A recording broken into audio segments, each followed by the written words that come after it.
Halo MotoGP lovers. Selamat datang di channel FMGP Sport. Channel yang akan menyajikan berita seputar dunia balap spesial untuk Anda. Jika Sobat GP terhibur dengan berita yang kami sajikan, jangan lupa subscribe dan nyalakan notifikasinya. Baiklah, langsung saja mari kita simak berita selengkapnya.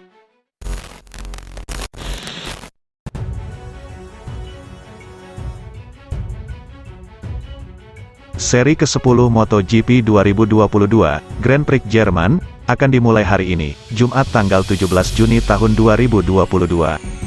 Setiap pembalap akan berusaha menemukan setup terbaiknya untuk menjadi penguasa baru sirkuit Sachsenring. MotoGP Jerman saat ini diprediksi bakal lebih menarik dibandingkan tahun-tahun sebelumnya yang didominasi oleh pembalap Repsol Honda Marc Marquez. Keputusan juara dunia 6 kali MotoGP itu melakukan operasi keempat pada lengan kanannya, membuatnya harus absen semusim penuh demi pemulihan optimal. Ini menandakan tahun pertama MotoGP akan memiliki pemenang baru di sirkuit Sachsenring sejak 2013. Ini juga memastikan setiap pembalap memiliki peluang yang sama dalam upaya menapaki podium tertinggi. Namun demikian, bintang Yamaha Fabio Quartararo bakal berjuang meraih poin maksimal untuk menjaga posisinya di puncak klasemen sementara MotoGP 2022. Meski tak memiliki motor terbaik, konsistensi yang ditunjukkan pembalap asal Prancis itu membuatnya jadi rival yang sulit dikalahkan. Itu ditunjukkan dengan performa apik di sirkuit Barcelona ketika berhasil memenangi balapan usai tampil dominan. Namun begitu, pembalap asal Prancis itu kerap kesulitan saat menghadapi rivalnya di trek lurus. Meski tak memperlihatkan performa konsisten seperti di MotoGP 2021, Quartararo saat ini masih memimpin klasemen sementara musim ini. Total El Diablo telah meraih 5 podium, termasuk 2 kemenangan di Portugal dan Catalunya. Kemenangan terakhir didapatkan setelah menyepakati kontrak baru bersama Yamaha hingga 2024. Yamaha YZR M1 memang tak mengalami peningkatan signifikan. Tetapi Fabio Quartararo merasa progresnya sebagai seorang pembalap sangat besar. Ini memungkinkannya untuk tetap berada di barisan depan dengan segala keterbatasan dari paket yang dimilikinya. Lebih lanjut, Fabio Quartararo menegaskan dirinya tak ingin banyak mengeluh dengan apa yang dimilikinya saat ini. Menyadari tak memiliki kekuatan di trek lurus, tetapi ia senang memiliki keunggulan saat berada di tikungan. Sementara itu, pembalap Ducati Francesco Bagnaia tak ingin membiarkan Quartararo raih gelar dengan mudah. Ia bertekad menjegalnya di GP Jerman akhir pekan nanti. Pecco juga ingin membayar kekecewaan dengan meraih poin maksimal.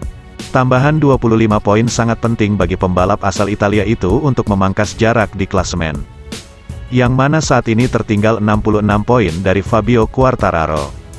Jelas mendapatkan poin jadi harga mati bagi Bagnaia jika ingin menjaga peluang meraih gelar tetap terbuka. Bukan hanya rider Italia yang ingin membayar kekecewaan. Andalan Aprilia Alex Espargaro juga akan berusaha kembali ke podium setelah melakukan kesalahan fatal di Catalunya. Seperti diketahui, Espargaro salah dalam menghitung jumlah lap dan melakukan perayaan lebih awal. Ini memaksanya harus finish di urutan kelima setelah berduel dengan pembalap VR46 Racing Luca Marini. Sedangkan Marini berambisi untuk melanjutkan tren positif yang telah dibangunnya dalam 2 balapan terakhir. Meski sirkuit Sachsenring tak begitu bersahabat dengan motor Ducati, ia yakin dapat melaju cepat di trek sepanjang 3,6 km itu. Bukan hanya pembalap di papan atas, para pembalap di barisan tengah juga akan beradu kecepatan. Di MotoGP juga apapun dapat terjadi, mengingat saat ini persaingan makin sulit ditebak. Menarik untuk melihat siapa yang akan tampil cepat dan menemukan setup terbaik di hari pertama GP Jerman demi memaksimalkan peluang mereka.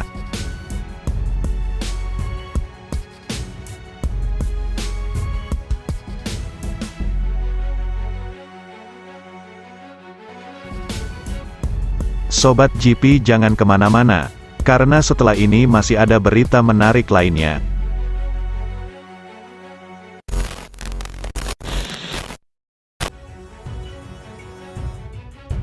Kabar gembira datang dari pembalap tim Suzuki X-Star, Alex Rins.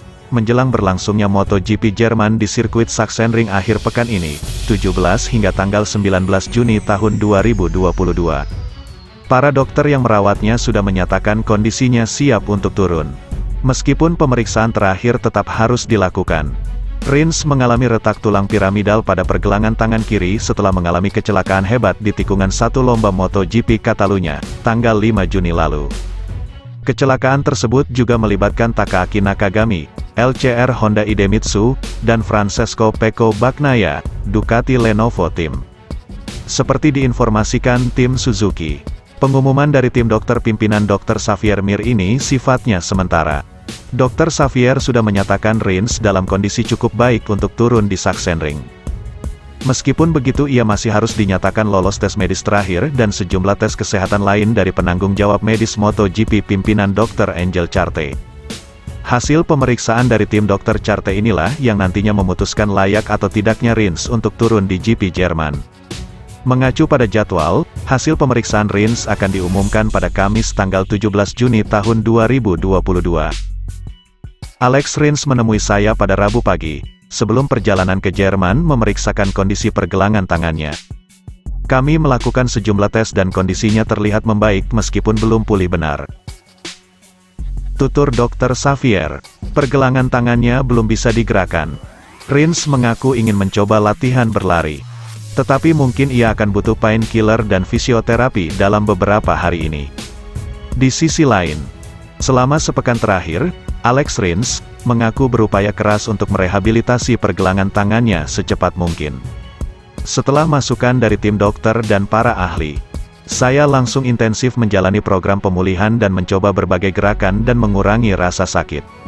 Ucap Alex Rins. Saya berharap bisa tiba di Jerman dalam kondisi bagus agar siap menghadapi pemeriksaan medis dari tim dokter MotoGP di sirkuit.